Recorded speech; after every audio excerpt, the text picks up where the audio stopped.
Set piece variation. That's crossed up nicely. সাফ অনূর্ধ্ব 20 চ্যাম্পিয়নশিপের হাই ভোল্টেজ সেমিফাইনালে স্বাগতিক নেপালের বিপক্ষে উড়ন্ত সূচনা করেছে বাংলাদেশ দল।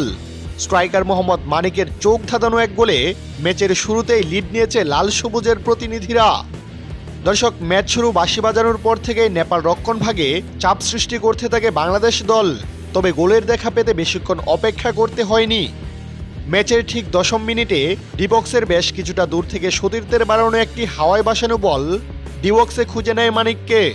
9 নম্বর জার্সিধারী এই ফরওয়ার্ড শরীরকে বাতাসে ভাসিয়ে এক অবিশ্বাস্য লাফ দেন। অসাধারণ দক্ষতায় তার করা হ্যাটটি নেপালের গোলরক্ষককে পরাস্ত করে সরাসরি জালে জড়ায়।